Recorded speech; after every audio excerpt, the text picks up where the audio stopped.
Welcome back, everyone. I'm Tom Murphy, and this is Trinidad Now on Trinidad Times Television. With me today is incumbent candidate Anthony Mattie, longtime council member, lifelong resident.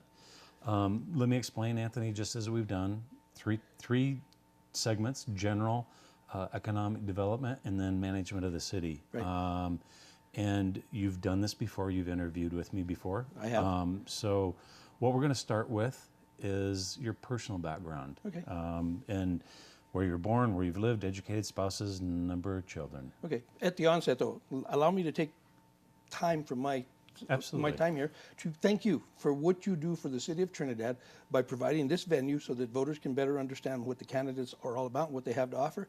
And I know that you scurry about town trying to make voters or citizens be aware of all the meetings happenings, and it's busy work, but it's important work, and I want to thank you for what you do to make Trinidad a better place. Well, thank you. You're welcome. I just, briefly, I just say, I think we live in the best country in the world, but we have to participate. True. So that's why, you know, the movie, can't even think of his name right now. You know, it's that we got to do that dash. Right. And in that dash, I'm trying to fill in as much as I can. Gotcha. So, I understand. But I just wanted to acknowledge your efforts. Thank you. Thank you. You're welcome. But there are people, Anthony, that have moved here. You're a lifelong resident. There are lots of people that know you from back when you were a young boy. Yeah. But there are a lot of people that don't know anything about you. Well, let me tell you, I'm the fourth of 5 generations of immigrant Italians. They came here to make their fortune in the coal mines of southern Colorado. At any rate, I was born at Mount San Rafael Hospital in 1952. That makes me 65. I grew up in Segundo. I was educated in the Primero School District, graduating in 1970. And like most people who graduated in the rural county schools, I attended 2 years at Trinidad State, graduating in 1972 at that time, with the general kind of stuff that you do. Thereafter, I transferred to Southern Colorado State College, which is now CSU Pueblo.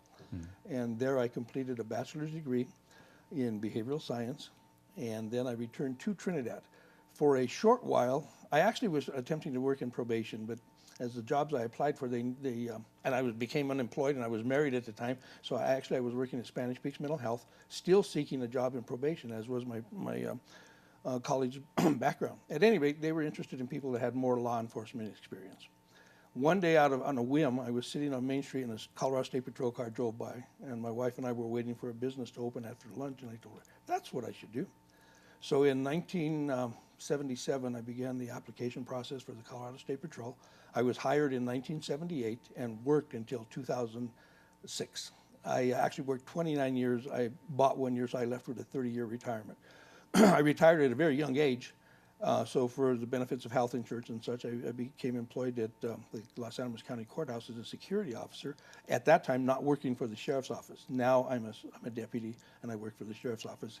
And at the end of this month, I will complete 11 years there. I was fortunate to be married to my wife, Lucille, who is the vice president at Century Savings and Loan for 42 years. It was our most recent anniversary. We have 3 children, 2 girls and a boy. Danny's in the middle. Our oldest, Regina, is 37. She's an accountant in Denver. Danny is a journalist, and right now he's working in banking in Illinois. And our youngest does human resource work, and she's 32 and lives in Denver. So I've been a lifelong resident, as I say. My service in public service, other than working for the State Patrol and responding to public need in crashes and the like, I came home from school or from work one night, and my wife was suggesting to me that there was an issue with the band program at Trinidad High and Trinidad Junior High. And the thinking was that my services might be, as a band parent, helpful. And so I ran for school board. I did 2 terms from 1998 to 2006 with Trinidad School District number 1. The highlight of my tenure there was I was able to hand my children their diplomas when they graduated. I just took great, I'm an Italian father, so that was a real big deal for me. At any rate, during that time, it was a little bit more affluent for the school district. We had the availability of funds to provide staff with raises, and most importantly and most significantly, we built Fishers Peak Elementary School. Right. And the ceiling falling in on East Street was kind of a catalyst to make that happen. But to convince or have folks in the district see the wisdom of a new building and take on a bond issue to fund that school was a very significant accomplishment, and I'm very proud of that. Thereafter, I availed myself to service with the city council during the tumultuous times about 5.5 years ago when there was recall elections and all that sort of stuff. And I was chosen to replace or to fill the vacancy. I completed the portion of that term, which was a year and a half or something of that order. And then I sought re-election to my first full term on my own. And I have completed 4 years, which brings me to this point now where I'm seeking re-election as I'm allowed to for a second 4-year term. Okay. That having been said, I hope you addressed your questions. Primero, Trinidad State, Southern Colorado State and Pueblo, 3 children, my wife, yada, yada. And you covered some of the past public involvement. Are there any other? Don't you serve with the Catholic Church? Oh, yes, I do. Thank you for reminding me. In fact, tonight is a parish council meeting. I served for, at the time, we were members of Mount Carmel Parish, and my wife and I served on parish council at Mount Carmel. We now serve at Holy Trinity Catholic Parish. She actually serves on the finance committee. I serve on the parish council. In my capacity, I have served on the E911 Authority Board in my time between the State Patrol and the Sheriff's Office, or during the Sheriff's Office tenure. That was very instrumental in helping to computerize and make the emergency dispatch a lot safer and a lot better for the first responders and certainly the people that we served. In my capacity as a city councilman, I am a representative to the COG Board of Directors. And I try to stay kind of active in what's going on. My thought, as we have discussed earlier, is that this is my community, and everyone has a responsibility, in my opinion, to contribute to the success of their community, and this is how I see I'm able to do that. Well, your wife being on the Parish Finance Council, that's money. What is it that you do on the what did you say that you do? Parish Council is Parish Finance Committee has basically the responsibility to deal with funds. Right. Parish Council, on the other hand, deals with a broader spectrum of concerns within the parish. Right. We are governed a lot by what the diocese wants. Right. I grew up in I worked in a quasi military program. Okay, the State Patrol. Okay, quasi-military. The church, I find, is not all that different. It's very organized, very structured, and there's a hierarchy. Top down. Yeah, well, kinda, you know. But the diocese has parameters within which the diocese is allowed to. I mean, the parishes are allowed to operate, and we try and work well within those parameters and with the tools available to us to do all that we can to sustain our parish. Right. Well, going back, when you were growing up, what was it? Is it San Isidro? Is that where you? No, St. Ignatius in Segundo. Ignatius? That's where you attended church? That was I was an altar boy. Like getting up at 6 o'clock in the morning to serve That's mass. the big white one as you're going west to the right. In Segundo, on the south side of 12, correct. Right. That's a beautiful church in it there. It is. I've had several services in there. I'm sure you have. Yeah, it's nice. Yeah. San Isidro is farther west, and yeah, there's a small one there in where Ringo's is behind. Which one? That's St. Ignatius. St. Ignatius, Same church in Segundo. It's been probably about 15, 20 years since I've had a service in there. And I actually grew up in Segundo, right next door to Ringo's store, which was kind of interesting. Yeah, I remember you saying living next that. door to a store, we didn't have a pantry. Whenever we needed stuff, we ran next door. Picked it up. That's convenient. Yeah, it was. It was good. It was handy. Yeah. Well, one of the big questions that I ask, and you may have addressed it, but, and again, some of the questions I'm going to ask, you're going to think I've already asked it, but it's just from a different angle. As you're writing these questions, like, well, you could have addressed that, but what I'm trying to do is go through the list, ask everybody the same questions. So I don't want anybody to come back and say, you asked that one, this question, and not the other one. No, I understand that, and I'm pretty transparent. You ask questions, I'll answer, probably more than you want. That's great. Okay. The nice thing is we don't have time constraints. Okay. So whatever happens, happens. So really one of the big questions is, what's your reason for running? Again, as I mentioned, I want to involve myself with my community. When I was working for the patrol, I had opportunities to promote and move elsewhere, or even to just transfer. Mm-hmm. I, at the time, was trying to strike a balance between my family life and my professional life. I had some ideas of what had happened to other workmates when they disrupted their family and moved kids out of school and stuff, and I didn't want to do that. So I chose, at least after our children were in the school system, to stay where I was. Well, because this is where I want to be, I think that I have a responsibility to work to the best of my ability to make it better and to contribute to it. And that's basically why I want to run. I have some skills, some expertise, some talents. Everybody has some. It's just that I'm thinking mine can be somewhat beneficial to the city and then I want to avail myself to the city if the voters think that it's a good idea to continue to help. Cool. Okay, the real elephant in the room Sure. that has been an issue for a number of years, of course, is what is your stance on marijuana? Excuse me, you didn't choke me up with a question. It's the water. Coffee. It's the water. All right, I'm drinking coffee. But I need to keep myself with a fresh mouth, otherwise I get tongue-tied. To me, being at all these meetings and knowing how people are, it hasn't been addressed by a lot of media. Okay, first of all, understand that I've been the man behind a badge for 41 years. Okay, I arrested people who had possession of marijuana. I interdicted large and small quantities of drugs being transported into our state. I was coincidentally involved in a result of an accident investigation that was the seizure of lots of assets. What happened is this car ran into the back end of another disabled vehicle, and there was money all over the inside of the car. And working that and becoming involved with our Colorado State Patrol investigators and so forth, and then involving DEA, it turned into a big deal, which resulted in the seizure of ranches and racehorses and sports cars and boats and yachts, and it was unbelievable that came from that result. My point being is, in law enforcement, the idea that marijuana was a thing, it was a foreign concept to me. It was against the grain of everything that I had been about up to that time.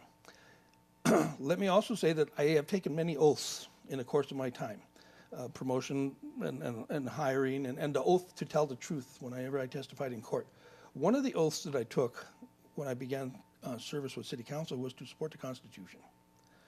And the Constitution includes Amendment 64, which is tantamount to the legalization, at least in Colorado, of marijuana. And I realized that it was not a huge percentage, but locally, I think it was like 53 to 47%, supported the idea that marijuana should be allowed and legal, okay? But it was really a foreign idea to me. But I thought my role here is not to impose my personal opinions or my personal will, contrary to the vote of the citizens, and certainly inconsistent with the rule of law as provided by the Constitution. I took an oath to support the Constitution. So I thought it was important for me to educate myself. I listened. I had a sergeant from the State Patrol tell me, Mattie, you have one mouth and two ears. That should tell you something. So I tried to look and listen and find as much as I could about marijuana. I read the writings of Sanjay Gupta. And Dr. Sanjay Yeah, Gupta, and I have learned also that marijuana has been around. I just Google marijuana, right. And you can read for forever. And it had been around for thousands of years. Okay, it was known for its medicinal value. It was known as a ceremonial product. Okay, it was also known as quite honestly, as an intoxicant. Okay, that having been said, I learned that marijuana became the bad drug that it is as a result of prohibition. Follow this, if I paraphrase what I read and learned. In the 1920s and 30s, we had prohibition against alcohol. Marijuana was not yet regulated. Okay, and a lot of folks who sought the benefit of an intoxicant were not able to avail themselves to alcohol because of prohibition, legal alcohol, so they started to gravitate towards marijuana.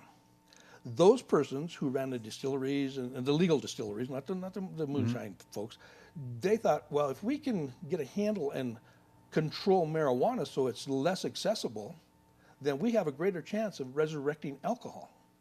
So at that time is when marijuana became a controlled one schedule substance. A controlled Schedule 1 substance is a better way to say that, with the likes of heroin and the opioids. And it was really not a disservice in my mind, based on what I understand, to marijuana. It's not the same caliber of drugs. And in that way, those who supported the concept and the idea of resurrecting marijuana prohibition, or doing away with prohibition, were able to make alcohol again a legal commodity. And then we went through all those years about reefer madness and all the kind of stuff, the evil drug, and the DARE program, which, right. And I'm not knocking DARE, it was a good program. I participated in a DARE program. Officer Fletcher taught the DARE programs. Trooper Chacon was involved in DARE. I was involved collaterally in DARE. It was a good program. It was a gateway drug, marijuana, yada, yada, yada. But since then, because of its medicinal value primarily, marijuana became more the norm. the more they accept it. And I realized because of the history that marijuana has, a lot of people have some deep-rooted opinions about it. I have lost friends that I went to school with because of my stand on marijuana, particularly up at Kanaka. And I get guys that I played basketball with in high school that thought it was a bad idea. Now they're starting to soften and come back to me, and we can get past that. But there were a lot of folks that, much to my sadness, thought it a better idea to distance himself from me because of my position on marijuana. At the time, there's a big concern about marijuana, aside from what I just told you. I recall listening to Sal Pace one time from Pueblo, Commissioner Pueblo, and Sal Pace says, it's a legal commodity. If there's a lot of money to be made from it, why should it not be us? And I saw marijuana not so much as the next fossil fuel, not to replace coal, not to replace natural gas. We've been there. And we're not going to have a sustained economy based on marijuana. It's still contrary to federal law. And President Trump, together with the Attorney General Sessions, with a stroke of a pen, this can all go away. Right. Okay. But right now, in my mind, I thought it appropriate to take as much advantage of it as we could for the time that it remains. And to use marijuana, you may recall that I was interviewed by CNN. That's right. Yeah. Okay. And I spoke to them, and the phrase that I used to describe my involvement, my support of marijuana, and the council's involvement was that it will be a catalyst to afford us an opportunity to explore options and catch up on some things that we have ignored through the years, and to allow us to better meet the needs and set a tone and a direction for the city of Trinidad. With the use of marijuana, not the use of revenues from marijuana, we're able to address a lot of things that heretofore we've not been able to by affixing a $25 excise tax, or not tax, a fee. Okay, a $25 fee on marijuana that's cultivated and processed in this community and exported elsewhere. And that will be a question later, is how should we spend it? Well, that has to go back into the water system.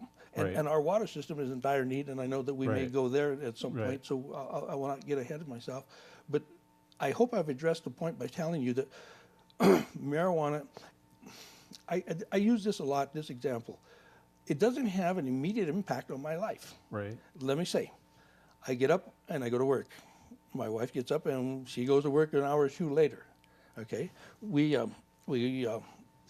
go to dinner on Fridays. We go to lunch whenever we have an opportunity. We go on Saturdays. We do grocery shopping, laundry, mow the lawn, do all the stuff that we usually did. Right. On Sundays, we go to church. We go to breakfast, and we go spend time with Grandma at the Veterans Home.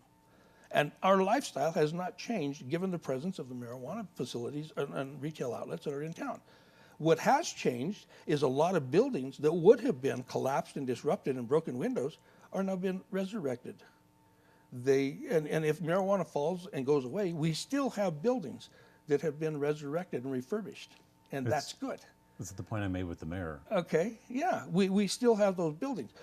We have a lot of people primarily, and folks say, well, we have so many outlets to service a population of 8,400 people. Well, that's not the case. The group that buys the greater amount of marijuana are not I have my family members that I know are not involved with marijuana that are older than I am. Right. And they don't go down there and buy pot. Right. The people that are buying pot are usually people from out of state who come here. Legally, they should not transport back across the state lines, and I don't know that they do. I suspect that happens. Right. Okay, but at the same time, those are the people who are spending the bulk of the money to purchase marijuana. Okay, let me just say, Paul and I went to yoga. They moved the yoga studio. It used to be right across from Sonic. We'd go at 6:30 in the morning. We'd get out about 7:45, and the cars were lined up from out of state. And they're all out of state plates. They're lined up at 8 o'clock in the morning. Exactly, and those folks that are coming here from out of state, they're not driving here, picking their product and leaving. They're staying at our hotels and motels. They're eating at our restaurants. They're wandering around town on our wider sidewalks with narrower streets. I work at the courthouse. There are a number of folks that come into the courthouse. Okay, I don't know what has attracted them here, but they are here, and they want to just look at the historic building, the 103-year-old courthouse. And we talk about the marble, and we talk about the stained glass, and all the things that are available. And they remark on the Victorian buildings. And I guess what I'm trying to say is there's a decided increase of external people wandering through our city, spending their money here. which I believe would be helpful to the cafes and the restaurants and that sort of thing. Unfortunately, we don't have a big retail market downtown. We have some art stuff going on at the moment, Right. but they're spending money here, and that's helpful. And even if they're buying what they need at Walmart, and I'm not bad-mouthing Walmart, that we get the tax dollars from money that they're spending here, which primarily supports the city. So it went a lot of different directions there about marijuana. But the interesting thing is where you started is the history of it. Yeah. And I watched a video that's about 12 minutes long. It's Hemp for Victory. Yeah. Because when World War II started and they had already done that, and the hemp is the marijuana plant without the THC. Right, right. Well, what they started to do partway through the war is run out of rope. And they were using hemp to make rope. Well, they had to encourage the farmers to grow it. Sure. Because the nylon is inferior to the hemp ropes. And as a council, we proceeded, I thought, very deliberately, very cautiously, and very judiciously. Right. When we embraced, that's a word that I use in some of the things that you may Right. read about me, when we embraced the idea of marijuana. First of all, we had a moratorium. We don't want to do anything about it. I was looking to the state to provide some direction. Right. What are the laws? How are we going to regulate this? What is the local level? What is the state level? And there's a hierarchy, okay? So Right. I want to look at it. So we didn't do anything for the longest time. But during that time, we learned a lot about the medicinal value, Charlotte's Web. And if I had a child that was having epileptic seizures, several a day, I would do what was necessary to prevent that. Right. And I could see the benefits of that. I know many people that have aches and pains. And another thing, if you stop and look at the cars that are approaching the retail outlets, they're not a bunch of stoners in a hippie van. Right. Okay, they're Class A Cheech and motorhomes towing a Mercedes. Okay, they are Audis. They are high-end cars. Right. And the point I'm trying to make is it's a discerning portion of our population. Right. Who are the consumers and the purchasers of marijuana products for a variety of reasons, okay? Primarily, I would think as an intoxicant, but certainly for its medicinal value. Getting back to my original point, and I'm all over the place, and I apologize for that. That's good, though. It's such a big thing, and as I think of things, I want to make this point. Well, so we embraced the concept of medical marijuana. Okay? And we proceeded in that direction, very cautiously, looking to the state for direction and crafting our own ordinances consistent with what the state was allowing. Okay? Then we came to realize that the greater amount of money to be had came from the retail marijuana. During that time, it was a learning experience. I mean, I have a daughter that my oldest daughter lives in Highlands, a portion of Denver by Lakeside Amusement Park, north of Bronco Stadium and to the west. Okay. Okay, within 10 blocks, there's marijuana outlets all over the place within walking distance, and the quality of her life had not changed. Right. And I noticed that as I was there, and I thought, maybe this isn't not a bad thing. Right. So I supported the idea that we should have retail sale allotments. During the time when we were thinking, okay, so we're going to have retail outlets. How many? I'm happy to say it was my idea, 5, no mas. Right. Let's have 5. That seemed like a reasonable number. I don't know where I got the idea, but it seemed like a good number. Then the question came up, which 5? And then we had the process for getting conditional use permits that led to the to a process of getting a license. Okay, well, some folks had already acquired conditional use permits as we were developing, and now we have a large number of people who are holders of conditional use permits. But which one of those 5 people were going to get a license? Was it going to be the best of the 5 applicants, the best 5 applicants? And who was determined what was the best 5? Was it going to be the first 5 based on the date of their purchase? You know, and it just became more cumbersome. It was like playing whack-a-mole.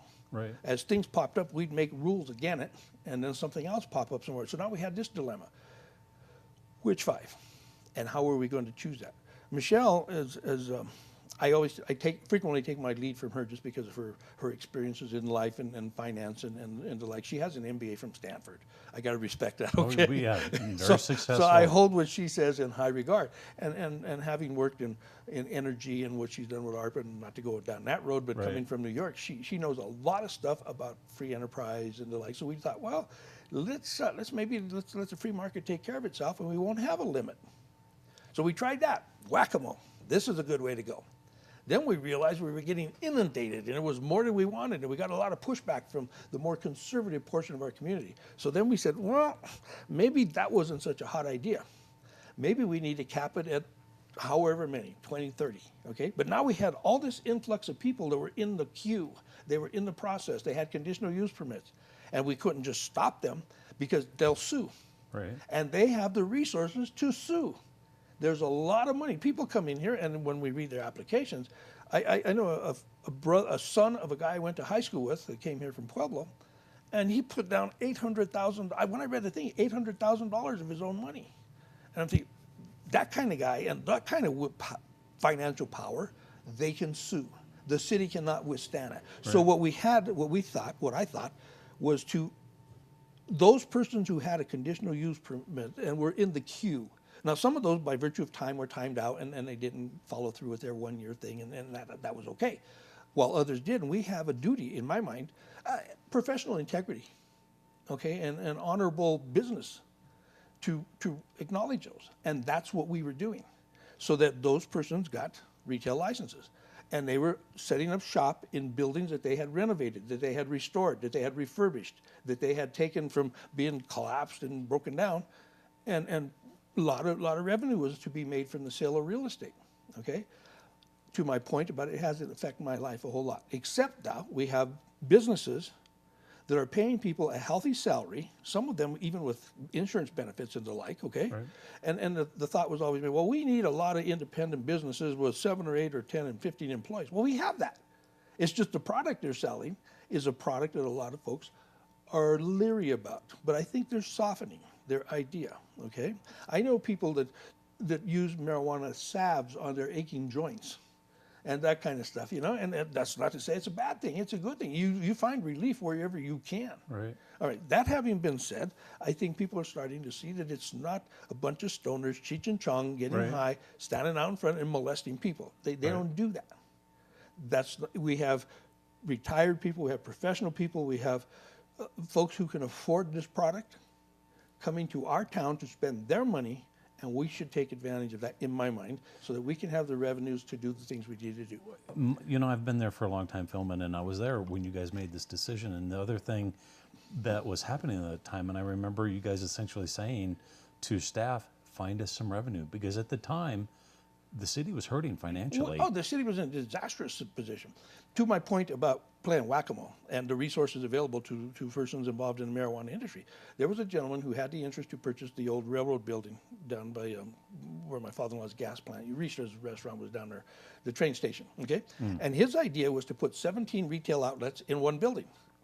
And that would have been kind of neat and concise and everything there. But the problem was, and we thought, 17, that's huge. That's not what we want. Right. And the state law said 1 license per address. So whack-a-mole, we got you. Right. 1 license per address. I remember him. Okay. But he has the financial resources, so what does he do? He buys 5 contiguous buildings on Commercial Street. And now he has 5 separate addresses. He didn't get 17, but he has 5. Right. And they're maybe not his, but he's leased those out to other retail outlets. And the point is, whack-a-mole, now he's got 5. And if you look at the blueprints, they're all connected by a hallway in the back. So it's tantamount to, you know, they're individual buildings, individuals, but they're 5 different addresses. And that's kind of the tit-for-tat game that we were playing to get a handle on this. We find that if you talk to some of the, review some of the people that came in and made the applications, they're not Cheech and Chong standing there with a willy-nilly idea to sell a bunch of dope. Right. These are business people. They have a well-thought business plan. They have the financial capital to support their ideas, and they have a designated plan. Then as this grew and progressed, you have the idea of growing operations. Okay, so now we have to deal with that. We have to protect, as is Councilman Bonato's strong feeling, to the water resource. I understand that. The dam holds so much water, some of it's federal, some of it's not federal. You know, which water is regulated, which water is not. And that's a very real concern. I respect that, okay? But it can be demonstrated, as was demonstrated by Mr. Valentine at one option, that the golf course uses more water than all of these retail grow operations combined. Okay. So how do you reconcile that? You have to look at the facts. Okay? And certainly they're bringing in more money. And they're generating a lot of more money. So that having been said, I softened and embraced the idea of grow operations. Then you have the idea of edibles. Okay, and how I quit smoking cigarettes 15 years ago. The last thing I want to do is start smoking marijuana. Right. If it were ever my desire, I probably would use edibles, but it's not. Don't misunderstand. I'm not saying that I'm going to start doing drugs or using marijuana as an intoxicant, but I don't think I wanted to smoke anymore. Right. My lungs can't withstand that. But the point being is, you have now, it's a developing industry. And the state of Colorado is realizing huge amounts of money. It's unfortunate the public education doesn't receive a bigger piece of that pie. But be that as it may, this is where we are. Right. I've kind of beat this one to death, haven't I? No, to me, sorry. I mean, there are people you addressed earlier, is they have a long-term, really not animosity, but opposition to it, Well, and won't do what you've done, which is educate yourself. And I respect that. It's not so much an opposition, so much as a fear. During their lifestyle, from 1920s and such to where we are now, they knew about reefer madness. And let me tell you about my experiences in dealing with people on the road in an enforcement capacity. When I arrested a great number of intoxicated drivers, alcohol, okay, and intoxicated women were by far the worst to deal with, okay? And I found that alcohol often represented liquid courage. And people wanted to fight, and they were uncooperative, and you had to be very careful when you're dealing with an intoxicated person. Most of the time, when I was dealing with someone who was under the influences of marijuana, they were not fighters. They tend to be more mellow. They tend to be more agreeable. They had greater difficulties remembering things. like we talked about whether they wanted their car towed or left there or called somebody to get it. And 2 minutes later, as I was proceeding with what they had told me, they couldn't remember whether they had decided that. So oftentimes I had to act in their best interest, consistent with what they had previously told me. Right. But the point was, I wasn't rolling around in a bar ditch fighting with them. Right. And I don't know if that's good or bad. That meant that you were lesser intoxicated. I meant my job was a lot easier at 2 o'clock in the morning with somebody who was under the influence of marijuana than somebody under the influence of tequila. Right. And I valued that. Okay. Okay. All right. So you didn't beat it to death. I just again, a lot of people haven't asked about it in other forums, and I'm like, it's the elephant in the room. And if I can make this point, as the lone incumbent candidate among the field of 10, Right. nobody else has this experience. Right. To talk about how marijuana came to be where it is. Now, the others, and I'm saying they will or they won't, Right. they may be critical. Well, the city should or should not have done this. Right. I would have or would have choose. I would have, could have, should have. Okay, but the point of the matter is, I can't lie. Well, You know where we are. You know that I had an active role in it, and I'm going to be responsible, and I'm going to wear that one. You know, I was there, and I think the whack-a-mole analogy is accurate. You couldn't anticipate this. No. The whole state of Colorado was learning, and other states are like, if they decide to do this, they're going to come here and learn from it. Because Precisely. it was painful. The state made many mistakes too. They did. So it would be easy to be critical and say you should have done this right away. It's like, but hey, you weren't there. But I think that the best thing that anybody, myself going back, or anybody choosing to be seated on council is, Sergeant Rodden told me, keep your mouth shut and your ears open. Right. You know, until you learn more about what's going on. And at the same time, you don't need 7 people that all agree. Right. Because if you have 7 people that all agree, 6 of them aren't really that valuable. Sure. Okay? But at the same time, you have to have kind of a consistent, once a decision has been made, you have to be, all the horses pulling in the same direction. Right. And I think that's helpful for Right. anybody, myself or anybody else who chooses to have a seat on council. Voice your opinion, base it on fact, learn as much as you can about the issues that you're discussing, Right. and then make your argument. If you win, good. If you don't, well, you got to Right. go with the flow. Right. Okay, let's keep moving here. Okay, sorry. No, I appreciate it. This is fine. Another difficult situation is what should we do about the panhandlers and the homeless? You need to in my mind, you need to separate panhandling from homeless. Okay? I think panhandling is almost a chosen lifestyle. Homeless is something that just for a few bad decisions, you wound up in that position. Right. I worked the road for 30 years, 29. Okay, and during that time, in parts of it, we had access to Salvation Army vouchers, where we could write a voucher to participate in businesses to buy a tank of gas, get a new tire, a night's lodging, some meals.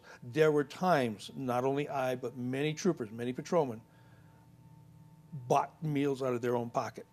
I remember on occasion I had this woman stop with 3 kids and a broken down car, and I called my wife. We went to Super Safe, and we bought them the stuff they needed. And I'm not trying to pin a medal. I mean, this is just what other cops do. Okay, we help her out. Bought her some diapers, some peanut butter and jelly, the stuff that she could take with her without having to refrigerate it, a couple loaves of bread, and I realized a peanut butter and jelly sandwich, but at the same time, it's a statement. Long story short is, during my experiences at the patrol, we had access to that resource. But more importantly, in our contacts that we made with people, we had an opportunity, I don't know if that is appropriate, we had an opportunity to evaluate the circumstances, to see firsthand for ourselves, to evaluate the situation. They were sometimes in a car accident, and they were following their dreams someplace and had no way to get there. And we bought bus tickets and just whatever it took to help people. As you know, I'm involved with the Catholic Church. I pride myself in being a Christian, and whatever you do to the least of my brothers, and we are responsible for, all that, the golden rule, do unto others. But at the same time, in Thessalonians, it says everyone is supposed to work, okay? And that's where you distinguish between homeless, and homeless veterans have a particular place in my heart, okay? But at the same time, though, being a police officer and suspect as I am, guy holds up a sign, says homeless vet. And how do I know that's true? Or am I being canned? If it's scammed, if he's panhandling. Okay, panhandling, on the other hand, is maybe an alternative to work, as I see it. And to make that point, I happened to be in Wendy's one day, where that's where people go, up there by Walmart and Wendy's and those intersections. There was a guy sitting on a milk box with a diesel can, the yellow can, indicating he was out of gas. I thought, that's odd. But okay, well, I don't care what kind of can he has. But then, as I ordered my meal, I was waiting to get to the next two windows so I could pay and then pick up my food. This pickup truck comes screaming into the parking lot. Caught my attention. I'm a traffic cop. That kind of erratic driving gets my attention. I look at it, and he makes a U-turn, and he comes to a screeching stop behind the stop sign at which the panhandler was seated. He opens the door and slides out of his truck and approaches the panhandler rather aggressively. And I thought, this is going to be interesting. And I continue to watch. The line's not moving, so I have an opportunity to be there for a while. They have what appears to be a very animated discussion. All of a sudden now, the guy that was in the truck has the gas can and the sign. The guy that was on the box with the sign and the gas can is now in the truck, and he drives off. And I think, what is this? Shift change at the begging place? I don't know. Right. Okay? And panhandling is constitutional, protected by the federal government as a First Amendment right to free expression, freedom of speech. They can stand there and say whatever they want, okay? But at the same time, it creates, they're a less desirable portion of our society, I think, by some person's evaluation, and they want them not to be there. It's hurtful to see them there. I know whenever I stop at the stop sign, and I purposely do not give funds, okay? But it makes me uncomfortable. To have that moment of contact, not in a trooper, hitchhiker capacity, but just to have that contact and thinking, am I not holding up to my Christian responsibility, or am I protecting myself so I'm not foolishly taken advantage of?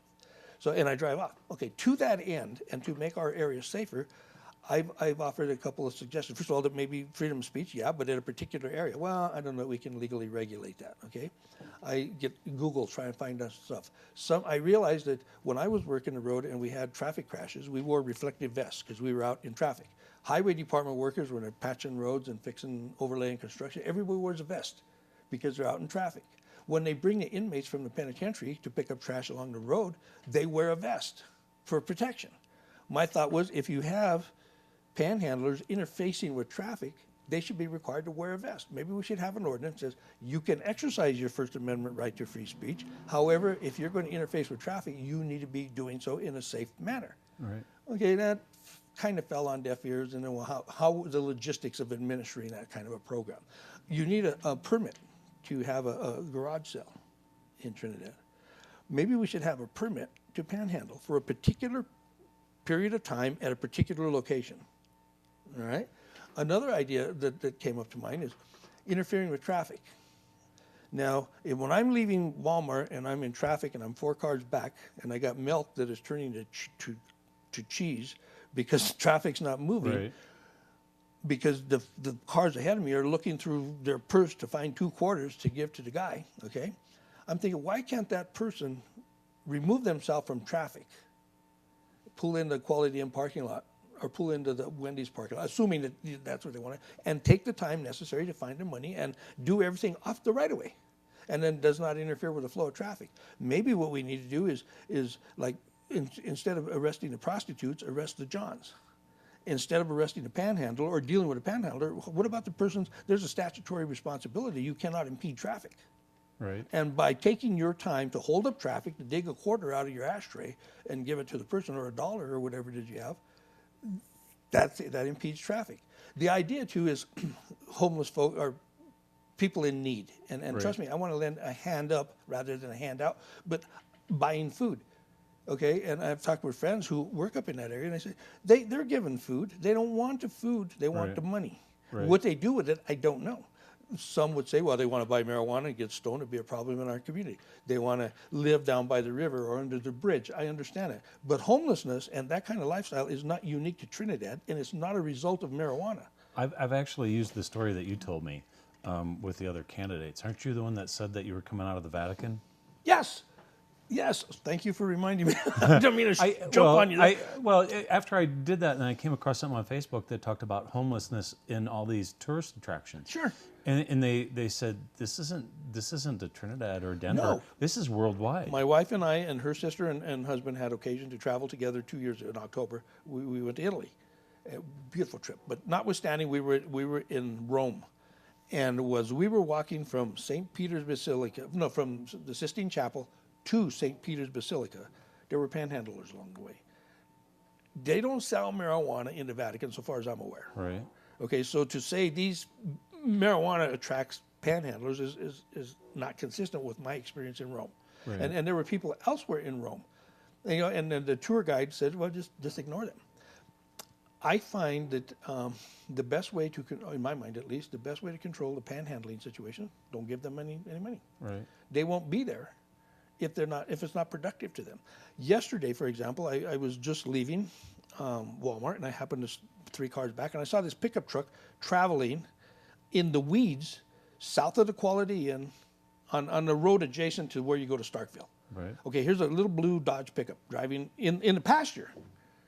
Okay, on the other side of the right-of-way fence, down in the arroyo, so to speak. And this woman stops there. I'm moving my way up in traffic. I notice she gets out of the truck. She comes over, climbs over the fence, and talks to the guy at the sign, at the stop sign. Right. Then pretty soon he gets in the truck, same as it was over at Wendy's. And they were apparently changing shifts there. One of the things that I find very offensive is when they use gimmicks. Like there's a couple that are down by West Main and Nevada, I guess it is, or it's a part of Santa Fe Trail. They are out there with 2 small children. I think they need to be investigated for child abuse. Right. To subject those small children out there in 100 or 80, 90 hot temperatures, unprotected, while they hold their sign and use those kids to try and attach the sympathies of the passersby. Well, at the county commission last week, there was a gentleman that got up and spoke, and he and his partner live out in Model. And he said that the people in town that with the signs are squatting out on his land and his neighbor's land. And he called the sheriff, and he and his partner ended up getting arrested rather than the squatters. Well, I understand. To me, it's a really tough situation. There are people, something should be done. Agreed. Something needs to be done. I was at the symposium or the seminar a couple of Saturdays ago over at St. Joseph's Church, and this topic was topic of discussion. And some lady, makes the point, well, what about this, St. Joseph Hall? Let me say that on parish council and such like this, St. Joseph's Hall was a church. Mount Carmel was the Mount Carmel parish. Those were closed, and we are now at Holy Trinity. We have one church, one Catholic church in the city of Trinidad to serve a proportionately majority population, the Catholics, okay? And Holy Trinity Church is 130, 135 years old. As a result of the earthquakes and stuff, it has some cracks. We were doing mass in a gymnasium while we were working on scaffolding and securing the ceiling. And right now it's just a brown coat up there. It needs to be yet to be painted. We are pursuing historic grants. We're doing everything that we can to find the necessary funding to sustain our church. Most recently, we sustained the foundation. And if you go in there, you'll see that there's some of the decorative parapet stuff that's missing because it couldn't be salvaged. But that's the kind of state of repair that our Catholic Church is in. The idea was made, well, why don't we renovate the convent for homeless people? I assure you that that's not a good idea. The funds that we are using to sustain the church certainly shouldn't be spent in a convent that has issues with asbestos and the cost would be astronomical. And if I get to vote and choose, are we spending money to restore our Catholic Church for a faith community, the only one there is, I will do that. Right. Rather than restore a convent in such a way that homeless people, and I want not to create a haven that attracts other people who are choosing, okay, by virtue of vetting them, choosing not to be gainfully employed and not to sustain themselves. Right. 1609, I think it was, John Smith wrote about a particularly harsh winter in the early Americas, and he was talking, we can't support idle doers on the backs right. of those who work. And I think that we maybe need a program with all regard to homeless and needy folks.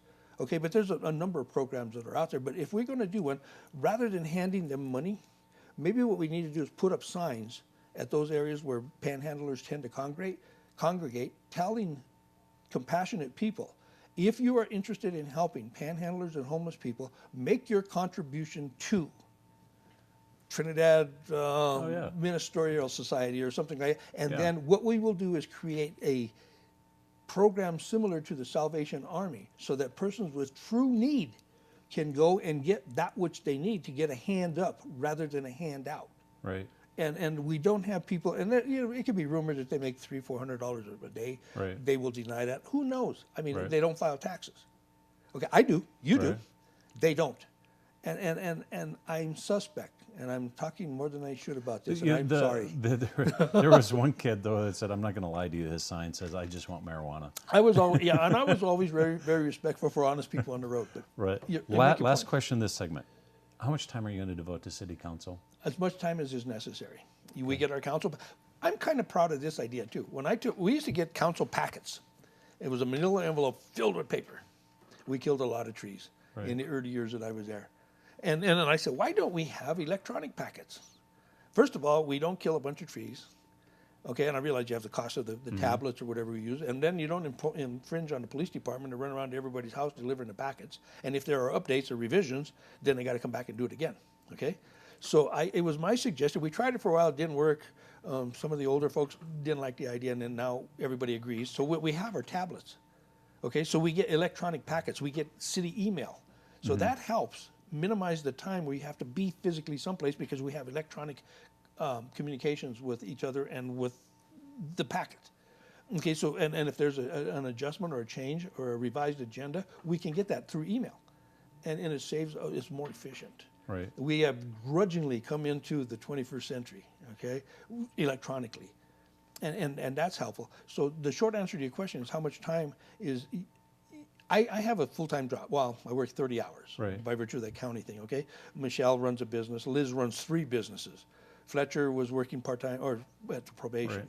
Right. Carlos runs a business. We have obligations. Joe, I think, is the only person that's retired and has the ability to commit full-time. Right. And Phil is able to get away. But the point is, it requires a certain amount of time. I'm the mayor pro tem. Okay, but I don't get to attend all the things because I have a commitment to work. Right. And when there were 2 of us at the courthouse, it was easy for me to step away and use vacation time to go where I needed to go. But now, when I leave, it creates a void. The sheriff has to bring somebody in off the field. It's problematic. Right. So the short answer to your question is I will devote as much time as is necessary to fulfill my responsibility to be informed, knowledgeable, and act in good faith and with some kind of intelligence when I make decisions at meetings. Excellent. Thanks. Okay, Anthony, we're going to take a short break. I need one. Yes. Thank you. Ladies and gentlemen, I'm Tom Murphy. This is Trinidad Now on Trinidad Times Television. We'll be right back.